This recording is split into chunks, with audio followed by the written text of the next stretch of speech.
नमस्कार, स्वागत है आपका जी बिजनेस की नई और बेहद खास पेशकश इंडिया 360 में। मैं हूं दीपक डोभाल और हम हाजिर हैं आपके लिए दिन भर की खबरों का अपडेटेड वर्जन लेकर और आपके काम की बात करेंगे। चलिए शुरू करते हैं आज का शो और वो खबरें जिन पर आज हमारा फोकस रहेगा। और अब बात करते हैं आज की कवर स्टोरी की। तो आज की कवर स्टोरी में सबसे पहले हम बात करेंगे केरल की। केरल, जी हां, जहां पर बीजेपी अपनी एंट्री मजबूत करने की कोशिश में है। यहां बीजेपी ने मेट्रोमैन ई श्रीधरन को सीएम उम्मीदवार घोषित किया है। इसके अलावा हम कवर स्टोरी में चलेंगे बंगाल, जहां पर राजनीतिक हिंसा एक बार फिर से चर्चा में है। कुछ आंकड़े आए हैं, उन पर बात करेंगे। और तीसरी कवर स्टोरी में हम बात करेंगे सिमलीपाल नेशनल पार्क में जंगलों में लगी आग की। तो यह है आज की हमारी 3 कवर स्टोरी।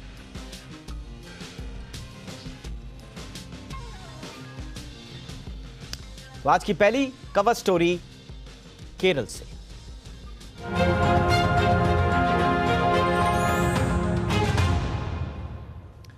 वैसे तो 5 राज्यों में चुनावों में हर दिन कुछ ना कुछ दिलचस्प हो ही रहा है, लेकिन आज की सबसे दिलचस्प खबर आई केरल से।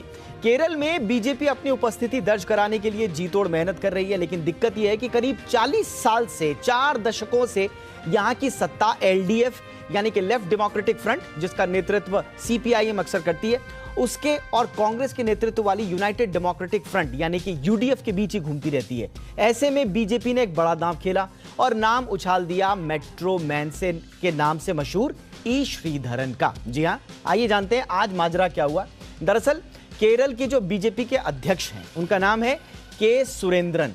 उन्होंने संकेत दिए कि मेट्रो मैन के नाम से मशहूर ई श्रीधरन को बीजेपी ने केरल का मुख्यमंत्री उम्मीदवार बनाया है। पहले तो ये मीडिया में खबर आई कि उनका नाम की घोषणा कर दी है। बाद में श्रीधरन की भी सफाई आई कि हमने तो कहा था कि उस तरह के मुख्यमंत्री मिलने चाहिए।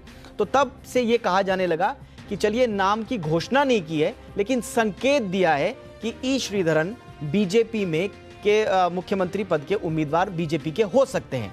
श्रीधरन हाल ही में बीजेपी में शामिल हुए हैं, ये सब जानते हैं। उनकी छवि एक बेदाग प्रशासक की रही है।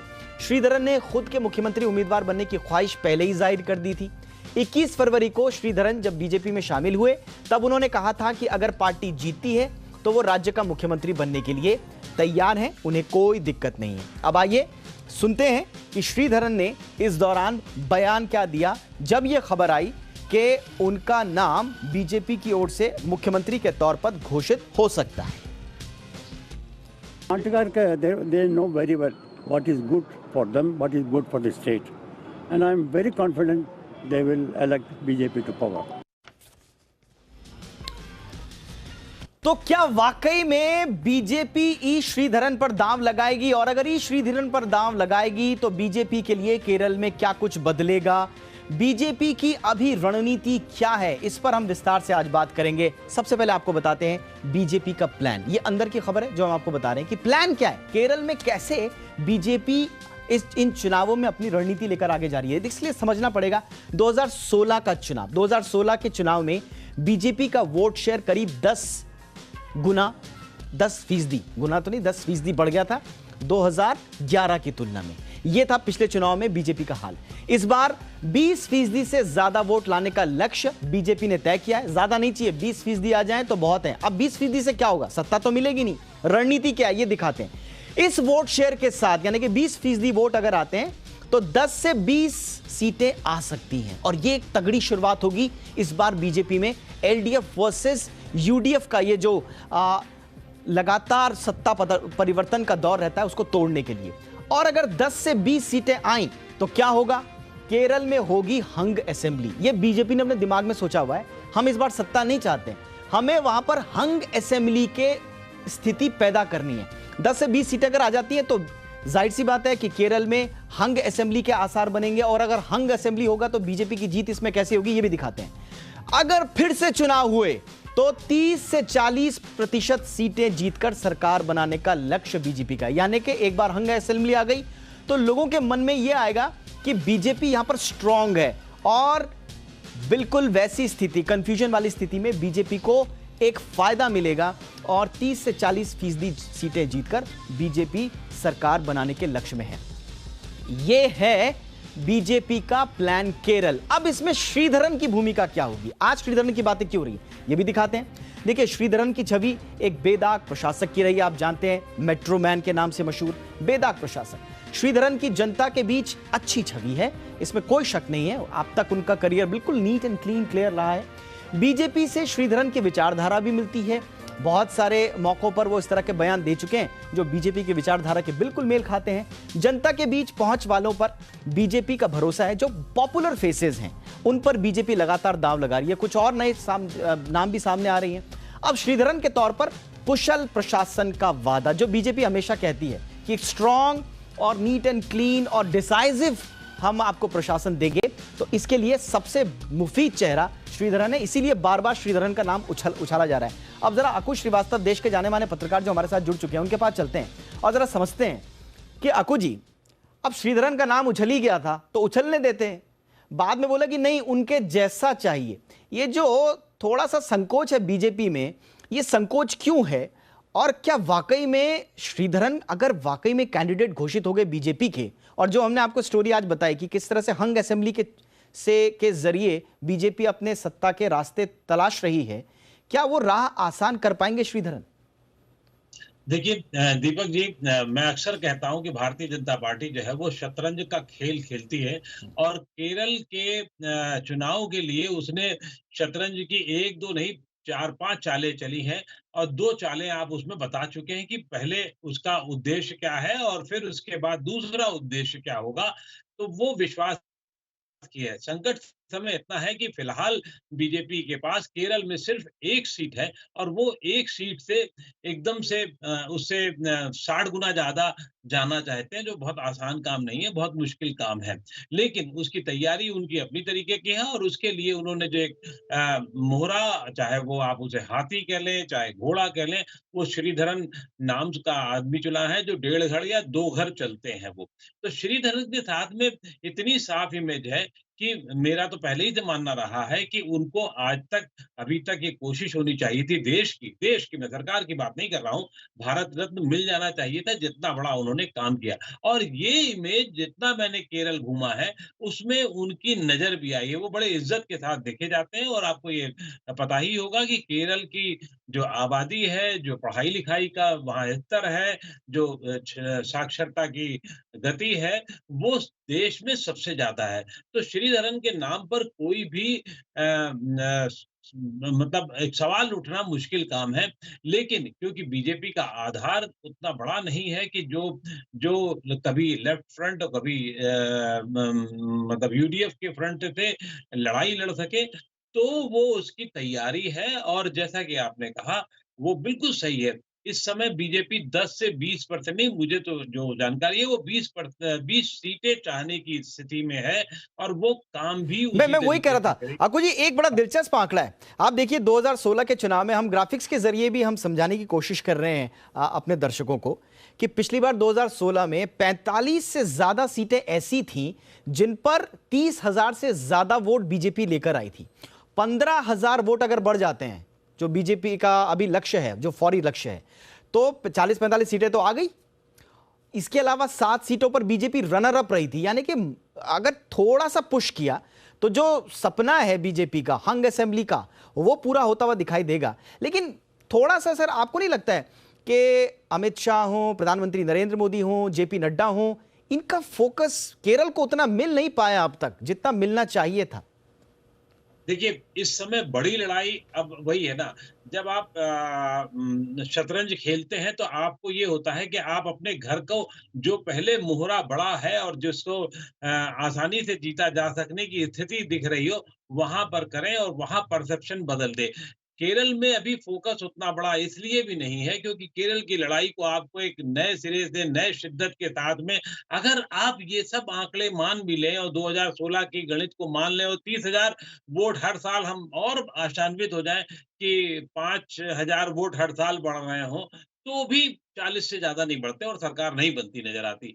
तो जहाँ सरकार है और जहाँ सरकार बनने की स्थिति है, यानी कि पश्चिम बंगाल और असम, यहाँ तो उनको पूरा ज़ोर लगाना ही होगा और मुझे लगता है कि बहुत सही कर रही है बीजेपी कि वहाँ पहले फ़ोकस दे रही है, असम में बचाए रखने की चुनौती है और पश्चिम बंगाल पे जहाँ लोकसभा के चुनावों के दौरान जब वो भारतीय जनता पार्टी 18 संसदीय सीट तक पहुँच गई है, तो उसके लिए वो अपेक्षाकृत आसान काम अपेक्षाकृत ठीक। लड़ाई वहाँ भयंकर होनी है, बहुत बड़ी होनी है।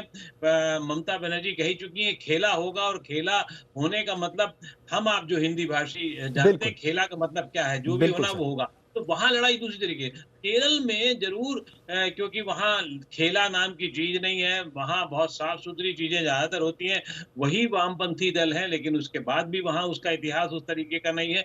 तो वहाँ अब आपने इतिहास की बात की अपेक्षाकृत रघु जी, तो मैं फटाफट से अगली कवर स्टोरी पे चलूंगा। इतिहास की अगर आपने बात की है, पश्चिम बंगाल के एक इतिहास की बात कर रहे हैं। देखिए, पॉलिटिक्स तो चल रही है, पॉलिटिक्स पांचों राज्यों में होगी, लेकिन चुनावी हलचल के बीच पश्चिम बंगाल का जो इतिहास है, जो बहुत अच्छा नहीं है, राजनीतिक रूप से एक कलंक है पश्चिम बंगाल की राजनीति पर, वो एक बार फिर से अब चर्चा का केंद्र बन गया है। अब वो चर्चा का केंद्र क्यों बना है? बीजेपी लगातार कहती आ रही है कि उसके कार्यकर्ताओं की हत्या हुई है। अमित शाह ये कहते आए हैं कि 130 कार्यकर्ताओं की हत्या हुई है। बीते दिनों 24 परगना जिले में बीजेपी कार्यकर्ताओं ने टीएमसी पर मारपीट का आरोप लगाया। यही आरोप टीएमसी भी लगाती रही है, यही आरोप लेफ्ट के लोग भी लगाते आ रहे हैं। तो एक दूसरे पर जो आरोप लगते रहे हैं, वो लगते रहे हैं राजनीतिक हिंसा का। अब हम आज ये कवर स्टोरी क्यों लेकर आए, जरा मामला समझिए। दरअसल राजनीतिक हिंसा पर गृह मंत्रालय की एक रिपोर्ट सामने आई है। गृह मंत्रालय ने चुनाव आयोग को पश्चिम बंगाल में होने वाली राजनीतिक हिंसाओं की जानकारी दी है और इससे जुड़े आंकड़े शेयर किए हैं। सूत्रों के मुताबिक जो आंकड़े सामने आए हैं, उनके मुताबिक राजनीतिक हिंसा में 1 से लेकर 7 जनवरी के बीच 23 राजनीतिक हिंसाएं हुई। 1 से 7 जनवरी के बीच इन घटनाओं में 2 लोगों की मौत हुई। 2020 में अगर हम पूरा ओवरऑल देखें, 2020 में राजनीतिक हिंसा के 663 मामले आए। 663 मामलों में 57 लोगों की मौत हुई। 2019 लोकसभा चुनाव में 693 मामले सामने आए हिंसा के, 11 की इसमें मौत हुई। और देखिए आंकड़े, 1 जून से 31 दिसंबर 2019 के बीच 852 मामले दर्ज हुए, 61 मौत हुई। 2018 में अलग अलग पार्टियों की 23 लोगों की मौत हुई। ये किसी एक पार्टी की बात नहीं कर रहे हैं। राजनीतिक हिंसा जब होती है, हर पार्टी का व्यक्ति उसकी चपेट में आता है, कार्यकर्ता उसकी चपेट में आता है, लेकिन बंगाल ही क्यों? राजनीतिक हिंसा दूसरे राज्यों में भी होती है, लेकिन बंगाल ही में हमेशा राजनीतिक हिंसा केंद्र में क्यों रहती है? और इस बार का चलन क्या कह रहा है, अकुश श्रीवास्तव से जानते हैं। अकुश जी, बीजेपी ने बड़ा आक्रामक रूप से कहा कि 130 इनफैक्ट अमित शाह जी और बड़े बड़े जो पॉलिटिकल लीडर हैं बीजेपी के, वो हमेशा अपने भाषण की शुरुआत ही यहां से करते हैं। 130 भाजपा कार्यकर्ताओं की हत्या का बदला लिया जाएगा। क्या इस बार आपको माहौल कुछ मुख्तलिफ दिख रहा है, या वही हिंसा के दौर पर पश्चिम बंगाल की बिसात बिछी जा रही है? देखिए, पश्चिम बंगाल का ये दुर्भाग्य रहा है और वहाँ के हालात ऐसे रहे कि पिछले 45 साल से वो हिंसा का इतिहास रहा है। 2000 में मैं काफ़ी कई महीनों तक वहाँ रहा था और तब मैंने खुद इस तरीके के हालात देखे थे। बाद में भी मैंने देखा है उसको, लेकिन मेरा मानना ये है कि इस बार शायद थोड़ी कम हिंसा होगी चुनावों के दौरान में, लेकिन क्योंकि पुराना इतिहास इतना ज़्यादा रहा है, सत्ता के लेन-देन में पूरा एक जुझारूपन खेला करने का जो खेल होता है वहाँ पर, वो ममता बनर्जी का आज का फ्रेज़ नहीं है। ममता बनर्जी ने जब उससे वामपंथियों से सत्ता छीनी थी, तो ये वामपंथियों का खेला था और अब ममता से जब भारतीय जनता पार्टी छीनना चाह रही है, अपने तरीके से छीनना चाह रही है, तो वो ममता फिर उसी विरोध में आएँगे और वही हो रहा है। इसीलिए शायद केंद्र ने 8 चरणों में चुनाव आयोग ने 8 चरणों में चुनाव कराए हैं और जितनी कंपनियां एक राज्य के चुनाव में इस बार जा रही हैं, आज तक के इतिहास में उत्तर प्रदेश, बिहार जो बहुत ज्यादा मतलब हिंसा से ग्रस्त हमेशा रहा है आज से 15 साल पहले तक, वहां पे भी इतना नहीं जाता था। तो इस बार बहुत सतर्कता बरती जा रही है, लेकिन क्योंकि जब आप हिंसा से में उतारू होंगे तो बहुत ज्यादा रोकथाम मुश्किल होगी। फिर भी वो अभी आने वाले 2 महीने में जब आप हिंसा देखेंगे तो निश्चित रूप से बढ़ी हुई नजर आएगी। वही है देखना कि जब सामने वाला ज़्यादा मजबूत होता है, तो शायद इतना ज़्यादा दबाव नहीं होता है, लेकिन वो दौर चलेगा, दिखेगा। वो वहाँ की अब एक तरीके से मुझे बहुत कहते हुए अफ़सोस हो रहा है, वहाँ के डीएनए में हो गया है, लड़ाई वहाँ हिंसात्मक होगी, लोकतांत्रिक लड़ाई कम होगी और वो चाहे ममता बनर्जी करें, चाहे वामपंथी करें और अब जितनी भी कोशिश कर ले भारतीय जनता पार्टी क्योंकि लोहे को लोहा काटता है, अगर आप ये नहीं कर सकते गांधीवादी नीति की तरीके से वहाँ जाकर के सत्ता वापस नहीं ले सकते, तो आपको अपना एग्रेसिव रवैया दिखाना ही होगा और इसी वजह से शायद भारतीय जनता पार्टी को वहाँ नुकसान भी हुआ है, कार्यकर्ताओं को नुकसान हुआ है, कार्यकर्ताओं की शहादत हुई है। भारतीय जनता पार्टी हमेशा ही कहती रही है कि भारतीय जनता पार्टी के जितना नुकसान हुआ है कार्यकर्ता के लेवल पे, शायद उतना नहीं हुआ है। लेकिन आज स्थितियाँ बदल गई हैं। जो भद्र बंगाली है वो काफ़ी कुछ बदल चुका है। बिल्कुल सर। जो हिंदी भाषी है वो एक बड़े स्तर पर भारतीय जनता पार्टी के सामने आ चुका है। तो ये बहुत बिल्कुल सर। सारी ऐसी और स्थितियाँ हैं हिंसा का जिससे दरअसल ना कोई पॉलिटिकल पक्ष होता है और ना कोई पॉलिटिकल आधार होना भी चाहिए। बिल्कुल हिंसा जो है वो तमाम राजनीतिक परिदृश्यों से ऊपर उठकर हिंसा को हिंसा के नज़रिए से देखना चाहिए।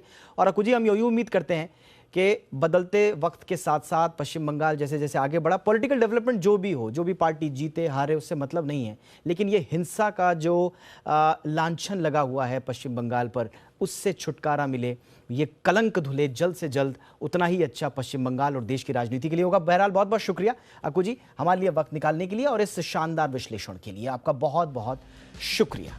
तो चलिए, अब राजनीति की बात हो गई, अब बात एक ऐसी खबर की जिसका सरोकार हमारे अस्तित्व से है, हमारे वजूद से है, लेकिन अफसोस कि वो खबर मीडिया की सुर्खियां नहीं बन पाई।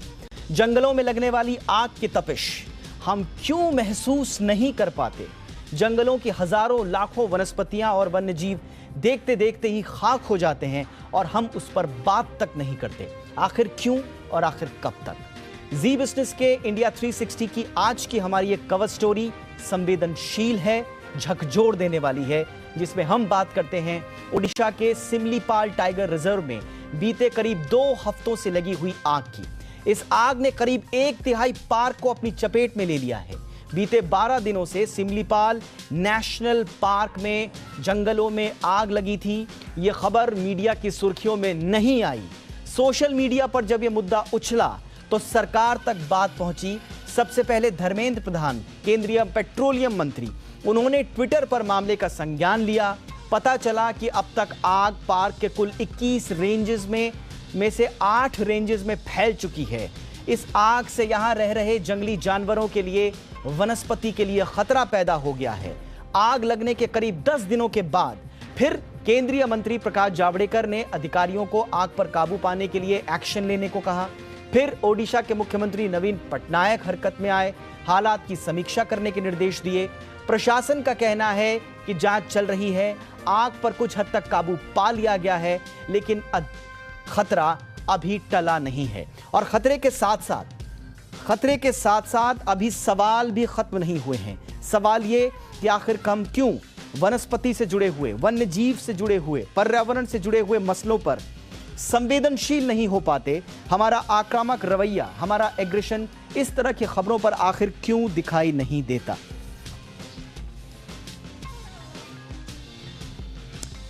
अब आपको जरा ग्राफिक्स के जरिए समझाते हैं कि दरअसल ओडिशा के इस इलाके में जो आग लगी है वो आग क्यों लगी, अब तक जांच में क्या आया। और आप इस आग को सिर्फ इस इलाके में खास तौर से लगी आग से जोड़िए मत। ये आग के वाकये हर साल आते हैं। ओडिशा से लेकर उत्तराखंड के जंगलों में हर साल आग लगती है। हम हर साल जांच की बात करते हैं, चिंतन मनन थोड़ा बहुत होता है, एक आध सुर्खियां मीडिया में बटोर दी जाती हैं, लेकिन उसके बाद सब भुला दिया जाता है। जरा इसके कारणों की पड़ताल करते हैं तो इंसानी गलतियां आग की सबसे बड़ी वजह हैं। जी हाँ, 90% से ज्यादा सरकारी रिपोर्ट्स भी कहती हैं कि 90% से ज्यादा मामले तो इंसानी गलतियों से होते हैं। उसके बावजूद ये मानवीय भूल, ये मानवीय चूक, ये मानवीय असंवेदनशीलता बंद नहीं होती। इसके अलावा बढ़ता तापमान आग लगने के लिए जिम्मेदार माना जाता है। इस इलाके में खास तौर पर 40 डिग्री सेल्सियस तक तापमान गया है। ये बात साफ हो चुकी है। उसको एक आग लगने का बड़ा कारण माना जा रहा है।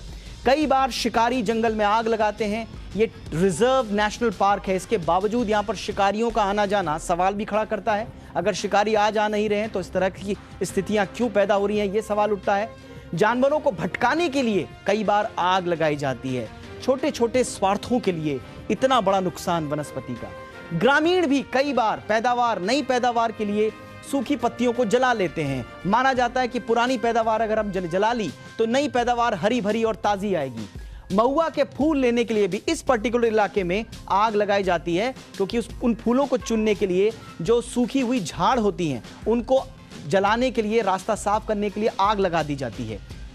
यानी कि कुल मिलाकर छोटे छोटे मानवीय स्वार्थों के लिए हम प्रकृति का इतना बड़ा नुकसान करते हैं। अब खतरा क्या है इस पर्टिकुलर इलाके में, ओडिशा के? खतरा कितना बड़ा है जरा समझ लीजिए।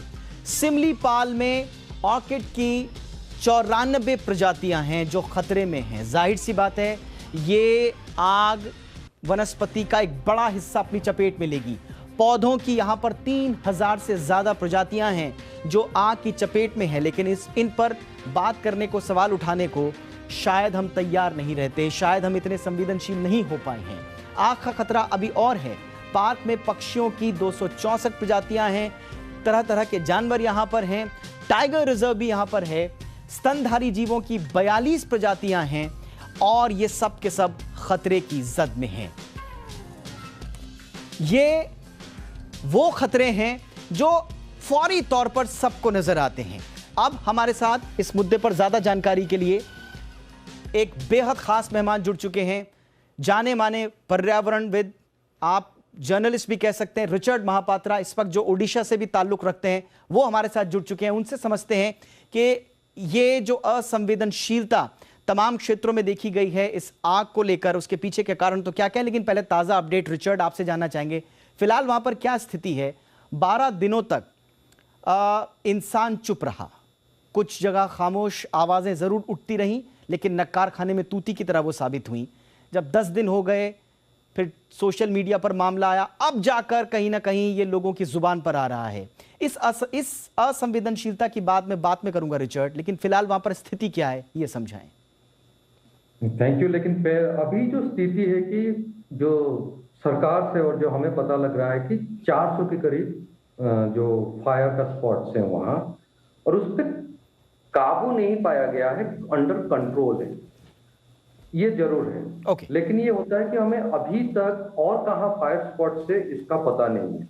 और मैं ये जरूर बताऊं कि जब जैसे कि जो सिमलीपाल रेंज का जो इंटीरियर एरिया है वो एक्सेस नहीं कर पाते हैं हम, उसकी अंदर फायर है कि नहीं हमें पता नहीं है। लेकिन और ये भी एक चीज है कि ये फॉरेस्ट फायर का सीजन जस्ट बिगिनिंग है। और जैसे हम सब जानते हैं कि इस बार बारिश ज्यादा नहीं हुआ है। जो सारा इंडिया का भी, IMD का भी रिपोर्ट है कि जो फरवरी में 68% लेस बारिश हुआ था। फरवरी वार्मेस्ट ईयर था। ये सारे रीजन भी है कि जो ट्रिगर करता है कि फायर स्प्रेड करे बोल के आगे। लेकिन जो फिलहाल ये है कि हम ये नहीं बता सकते हैं कि अंडर कंट्रोल है बोल के। ये जरूर कि जहां जहां स्पॉट किया गया है वहां अभी जारी है। करीब 1000 लोग की एक आर्मी जैसे वहां चल रहा है। फायर टेंडर्स आर देयर, ये सब कुछ चल रहा है। लेकिन हमें अंदाजा नहीं है अभी क्लियरली कि और कहां है और इनसाइड कितना फायर्स हैं अभी। और ये इतना ड्राई मौसम है अभी, तो जल्दी वो फैल जाता है जी। लेकिन इस पर बात क्यों नहीं होती है? देखिए, ओडिशा की बात ही नहीं है। हम तक खबरें तब आती हैं जंगलों में लगी आग की जब हादसा बहुत बड़ा हो जाता है, जब आग इतनी भीषण हो जाए कि अब उसको सुर्खियों के बनाने के अलावा आपके पास चारा नहीं बचता। लेकिन शुरुआत में जो असंवेदनशीलता फॉरेस्ट फायर को लेकर है, हमारे पर्यावरण को लेकर है, उस असंवेदनशीलता पर आप क्या कहेंगे? देखिए, पहले तो एक तो पर्यावरण में शायद राजनीति का इतना कोई इंटरेस्ट नहीं रहा, चाहे वो ये एक पॉलिटिकल इशू भी है, ये इन जनरल देखा जाता है। लेकिन मैं इस फॉरेस्ट फायर जो इस साल का और जो 2020 का बताऊं तो देखिए, पहले जो उत्तराखंड का फॉरेस्ट फायर ऑलवेज न्यूज में रहता है, शायद दिल्ली की नजदीक है वो। तो जल्दी हो जाता है। लेकिन उत्तराखंड भी इस साल देखेंगे तो आप 2020 में कंप्लीट ईयर फॉरेस्ट फायर रहा, पहली बार वो देखा है हमने। और आइए ओडिशा का बात देखिए, ये कैसे कि सरकार का अपना अलर्ट सिस्टम है फॉरेस्ट फायर का, और आप उसी को देखेंगे तो फरवरी 22 से लेकर मार्च 1 तक ओडिशा में सबसे ज्यादा फॉरेस्ट फायर का इंसिडेंट्स आए थे। ये सरकारी आंकड़ा है, अलर्ट्स भी गया था। आई थिंक वो एक ऑलरेडी कॉशन था कि इसपे जो 5291 फॉरेस्ट फायर स्पॉटेड किया गया था, जिसमें सिमलीपाल भी इंक्लूडेड है। जो आप बोलते हैं कि इसको हम क्यों नहीं देखते हैं, शायद ये होता है कि जब, जैसे आपने बताया कि जब 1/3 जंगल में आग लग जाए और एक सोशल मीडिया पे लोगों का यही आक्षेप होता है कि इसके ऊपर चर्चा नहीं हो रहा है, तो हम चर्चा करते हैं। और जब भी चर्चा करते हैं, जैसे आपने पहले बताया कि फॉरेस्ट फायर कोई नया चीज नहीं है, होता रहता है, बल्कि उसका सीजन वो नवंबर से शुरू होता है। और ओडिशा में हमने देखा गया है कि यूजुअली ये जनवरी से अभी जो मार्च से मई तक चलेगा अभी, और इस पर जल्द शुरू हो जी। दूसरा है कि शायद ये जो फॉरेस्ट फायर होता है, शायद इस पे हमें जो डायरेक्टली जो देखने का हमारे ऊपर इम्पैक्ट हम नहीं देख पाते हैं या समझा नहीं पाते हैं। बिल्कुल। लेकिन मैं जरूर बता दूं कि जैसा आपने भी बताया कि सिमलीपाल एक हमारा इकोलॉजिकल हेरिटेज है, बहुत बड़ा। ये अमेजन टाइप का एक इकोसिस्टम है, और इस पे जो नुकसान होगा उसका भरपाई नहीं होता है। बिल्कुल। लेकिन फिर भी वो नहीं देखा जाता है। और दूसरा चीज होता है शायद जो अभी हमें वो कि उसका इकोनॉमी पे भी बहुत इम्पैक्ट आता है। बिल्कुल। लोकल सिमलीपाल से लोकल इकोनॉमी चलता है उसपे, जो हमारा ट्राइबल कम्युनिटीज है, जो लोकल इकोनॉमी है, वो पूरा फॉरेस्ट बेस्ड है। तो पहले ये जो अभी जो आग लगा है उसके ऊपर बहुत इम्पैक्ट आया है, जो हमें सुनने के लिए मिलने लगा है। क्योंकि जो महुआ फ्लावर का कलेक्शन या तेंदुपत्ता का कलेक्शन सब ठप हो गया, फॉरेस्ट प्रोड्यूस का कलेक्शन नहीं हुआ, वो एक लाइवलीहुड क्राइसिस है। दूसरा होता है कि जैसे अभी फायर लगा है तो ह्यूमन और एनिमल कॉन्फ्लिक्ट बढ़ेगा बहुत जोर से। वहां हाथी हैं, टाइगर्स हैं, सब हैं। हमने पहले भी देखा है, एक सिमिलर 2013 में हुआ था, तो ह्यूमन एनिमल कॉन्फ्लिक्ट काफी ज्यादा हो गया। जाहिर सी बात है रिचर्ड, इस पर हम बहुत विस्तार से भी बात कर सकते हैं, लेकिन एक आपने आयाम जो जोड़ा है इसमें, उस पर भी मैं फोकस करना चाहूंगा। ह्यूमन वाइल्ड लाइफ जो कॉन्फ्लिक्ट बढ़ता है, मैंने खुद रिपोर्ट किया है उत्तराखंड के जंगलों में जाकर रिचर्ड, और मैंने इस पर रिपोर्ट भी किया था कि कैसे फॉरेस्ट फायर के बाद ह्यूमन और वाइल्ड लाइफ कॉन्फ्लिक्ट बढ़ता है। दोनों के बीच की दूरी जब घटेगी तो क्लैशेस होंगे, क्योंकि एक दूसरे के साथ रहने के आदी नहीं है। उसके दूसरे इंपैक्ट हैं, इकोनॉमी पर क्या इंपैक्ट पड़ता है, बहुत सारे रिपोर्ट्स हैं। और तो और the forest survey of India, ये सिर्फ ओडिशा की बात नहीं है, सिमलीपाल की बात नहीं है। फॉरेस्ट सर्वे ऑफ इंडिया की रिपोर्ट कहती है कि लगभग 50% जंगल हमारे आग की चपेट में आने के लिए संवेदनशील हैं।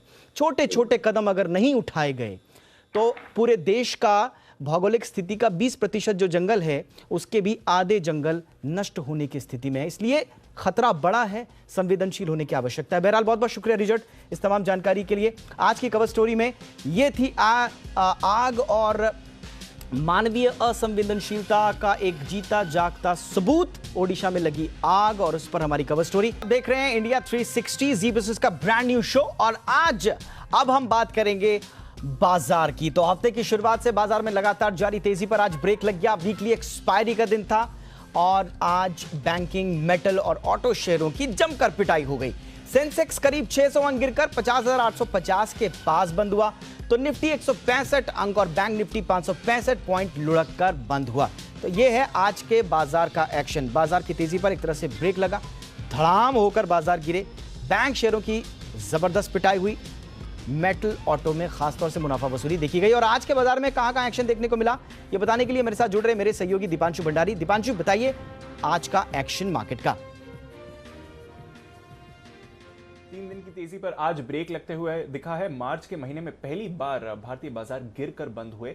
वीकली एक्सपायरी का दिन था, इस सीरीज की पहली वीकली एक्सपायरी, और जिस तरह से आज सुबह संकेत आ रहे थे ग्लोबल मार्केट्स के वीकनेस से, एक डर था कि भारतीय मार्केट्स में भी भारी गिरावट हो सकती है। उस लिहाज से देखें तो उतनी भारी गिरावट नहीं हुई। सुबह हमने बड़ा गैप डाउन देखा, पर उसके बाद भारतीय बाजार अच्छे रिकवर भी हुए और ऐसा लग रहा था एक पॉइंट में कि शायद पॉजिटिव क्लोजिंग भी आ सकती है, पर उसके बाद वीकली एक्सपायरी की वजह से हमने बाजारों में गिरावट आते हुए देखी। कहां से आया प्रेशर? ग्लोबली लिंक्ड सेक्टर सबसे ज्यादा दबाव में थे और इसमें सबसे आगे थे मेटल स्टॉक्स। चीन में हमने देखा कि स्टेनलेस स्टील फ्यूचर्स में 6% का निचला सर्किट दिखा और भारतीय मेटल स्टॉक्स पर भी इसका प्रभाव पड़ते हुए दिखा। हिंडाल्को, जेएसडब्ल्यू स्टील, यहां पर भारी गिरावट थी। इसके अलावा कुछ ऐसे स्टॉक्स जहां पर अच्छी तेजी बनी है जैसे कि टाटा मोटर्स, वहां पर थोड़ी मुनाफा वसूली देखी। एचडीएफसी लिमिटेड पर भी दबाव आते हुए दिखा। सीमेंट स्टॉक्स यहां पर दमदार एक्शन आपने देखा है। UltraTech cement, Shree cement, Adani ports, Grasim, इन सभी शेयर्स में आपने अच्छी खरीदारी होते हुए देखी है। इसके अलावा अगर आप बात करें तो कुछ और मेटल स्टॉक्स जहां पर आज प्रेशर था ब्रॉडर मार्केट से, अगर आप देखें हिंदुस्तान कॉपर जो बढ़िया तेजी में रहा है, आज निचला सर्किट लगा है। जेएसपीएल पर हमने प्रेशर आते हुए देखा है। बैंकिंग एंड फाइनेंशियल स्पेस से देखें तो एल&टी फाइनेंस, यहां पर गिरावट रही। दिग्गज एसबीआई और एक्सिस बैंक, यहां पर भी आपने प्रेशर बनते हुए देखा। ऑटो में अगर आप बात करें तो टाटा मोटर्स के अलावा टीवीएस मोटर्स पर आज प्रेशर दिखा। एमएनएम, बजाज ऑटो, यहां पर भी हल्की सी मुनाफा वसूली रही। कुछ और ब्रॉडर मार्केट सीमेंट स्टॉक्स जो बढ़िया गेन्स आपको दिखाकर गए हैं, संघी इंडस्ट्रीज और ओरिएंट सीमेंट, जहां पर जी बिजनेस में लगातार रिकमेंडेशंस आई हैं। इसके अलावा Star Cement, Shri Digvijay cement, यहां पर भी अच्छा एक्शन दिखा। ओरिएंट सीमेंट की बात करूं तो ये अनिल सिंघवी ने कल के 2000 में रेकमेंड किया और टारगेट्स भी आपको आते हुए दिखे। इक्विटा स्मॉल फाइनेंस बैंक, 20% का सर्किट इस पर लगते हुए दिखा। थॉमस कुक, अदानी पावर, ये कुछ और हमारे गेस्ट की रिकमेंडेशंस थी जहां पर दमदार तेजी दिखी। तो ब्रॉडर मार्केट से अच्छा दिन था पर इंडेक्स पर डेफिनेटली वीकनेस दिखी। बहुत बहुत शुक्रिया दीपांशु इस तमाम जानकारी के लिए। और अब फटाफट से देख लेते हैं ताज़ा हाल अमेरिकी बाजारों का। अमेरिकी बाजार में कैसा कारोबार हुई, कैसी शुरुआत हो रही है, एक नजर डालते हैं डाउ जोन्स और नैस्डैक के शुरुआती ट्रेंड्स पर। तो देखिए डाउ जोन्स हरे निशान में कारोबार करता हुआ, हालांकि सुस्ती के साथ, लेकिन हरा निशान है। लेकिन एस&पी और नैस्डैक को आप देखिए तो लाल निशान में कारोबार करते हुए, यानी कि सुस्ती का माहौल फिलहाल दिखाई देता हुआ अमेरिकी बाजारों में। हालांकि ये शुरुआती ट्रेंड्स हैं, आगे देखते हैं कि किस तरह का माहौल रहता है। लेकिन फिलहाल डाउ जोन्स थोड़ा सुस्त रफ्तार से आगे बढ़ता हुआ और एस&पी और नैस्डैक में गिरावट का माहौल दिखाई दे रहा है शुरुआती दौर में। अब बाजार में, भारतीय बाजारों में जहाँ तेजी पर ब्रेक लगा है, बाजार जो धड़ाम हुए हैं, बैंक शेयरों की जो पिटाई हुई है या जो मुनाफा वसूली देखी गई है कुछ खास तौर से कुछ सेक्टर्स में, तो उन पर क्या इम्पैक्ट पड़ेगा कल, ये बताने के लिए, आपकी स्ट्रैटेजी तैयार करने के लिए मेरे साथ जुड़ चुके हैं एचडीएफसी सिक्योरिटी के हमारे बेहद खास मेहमान बीके शर्मा जी। शर्मा जी, बहुत बहुत स्वागत है सर आपका। सबसे पहले तो आपका रिएक्शन जानना चाहूँगा, जो अमेरिकी बाजार की जो मौजूदा स्थिति आपने देखी, उससे क्या संकेत मिल रहे हैं कल के लिए सर? देखिए, अभी जो अमेरिकी बाजारों की जो स्थिति है, वो हमारे बाजार जब 3:30 बजे बंद हुए थे तो उससे तो बेहतर है। उस वक्त डाउ फ्यूचर्स करीब 100 पॉइंट नीचे थे और अभी तो करीब करीब पॉजिटिव में हैं। तो मैं ये समझता हूँ कि एक बार पहले भी ऐसा प्रकरण हो चुका है, जब डाउ फ्यूचर नीचे थे और मेरे से पूछा गया था, तो मैंने ये कहा था कि भाई आप तंदुरुस्त नींद लें, अच्छी तरह से तान के सोएं, सुबह उठें तब अमेरिकी मार्केट देख लीजिए क्या बंद हुए हैं। आपको रोजाना इस वक्त देखने की आवश्यकता बिल्कुल नहीं है।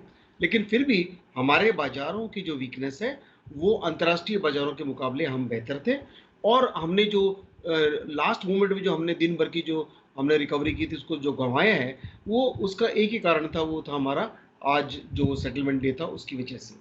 तो मैं समझता हूँ कि ये जो तेजी है वो ज्यों की त्यों जारी रहेगी।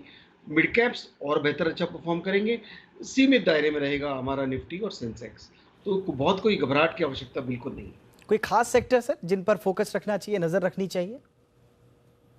देखिए, अभी जैसे सीमेंट है ऐसा सेक्टर जो आज तेजी दिखाई, तो हो सकता है ये तेजी फर्स्ट हाफ में तो चलेगी, ऐसा लगता है।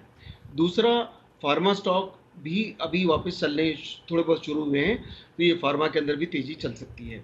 तो ये ध्यान रखना चाहिए कि ये मार्केट में जो रोटेशन होता है, एक सेक्टर थोड़ा सुस्ताता है, दूसरा सेक्टर आगे बढ़ता है, तो ये मार्केट को बहुत हेल्दी बनाता है। तो फिर भी निवेशक को, ट्रेडर्स को राधा मैं कहूँगा कि आप स्मॉल कैप्स पे ध्यान दें, वहाँ पे आपको थोड़ी स्थिति और भी सुदृढ़ मिलेगी। और निवेशकों के लिए, ट्रेडर्स के लिए तो आपने बता दिया जी। निवेशकों को तो चाहिए कि अपने लार्ज कैप में आराम से आईटी क्षेत्र के अंदर जो स्टॉक्स हैं उनको गिरावट पे खरीदते रहें। और दूसरा, फार्मा, जो स्पेशलिटी केमिकल्स हैं वो भी करीब 3 महीने से सुस्ता रहे, उनका भी समय आ गया चलने का। तो ये इन तीनों सेक्टर पे ध्यान दें और निवेश करें। बहुत बहुत शुक्रिया वीके शर्मा जी, हमसे बातचीत धन्यवाद। के लिए वक्त निकालने के लिए और हमारे निवेशकों को और ट्रेडर्स के लिए कल की स्ट्रैटेजी बताने के लिए।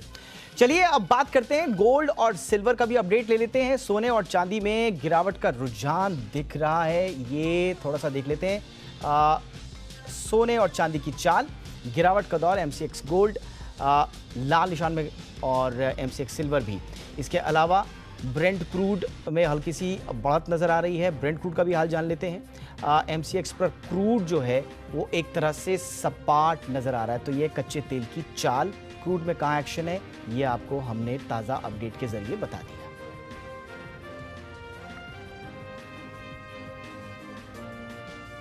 और अब कुछ और खबरें कारोबार जगत से। एक बड़ी खबर, विप्रो एक नई कंपनी खरीद रही है। कंपनी यूके की कैप्को को करीब $1.5 अरब में खरीदेगी। कैप्को के पास 30 देशों में कारोबार है और इसके पास 5000 कर्मचारी हैं। कैप्को के पास बैंकिंग, कैपिटल मार्केट, वेल्थ और एसेट मैनेजमेंट में अच्छे क्लाइंट्स हैं। यही नहीं, एनर्जी और कमोडिटी ट्रेडिंग सेक्टर के सर्विस बिजनेस में भी कैप्को की अच्छी पकड़ है।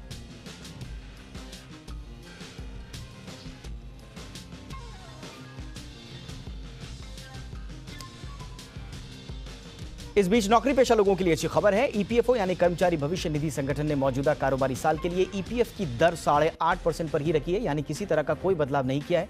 चर्चा थी कि जिस तरह के हर तरह के कर्ज पर ब्याज घट रहा है, फिक्स डिपॉजिट पर दरें कम हो रही हैं, उसे देखते हुए प्रोविडेंट फंड पर भी ब्याज घटेगा। मगर ईपीएफओ ने नौकरी पेशा लोगों के हित में ऐसा नहीं किया।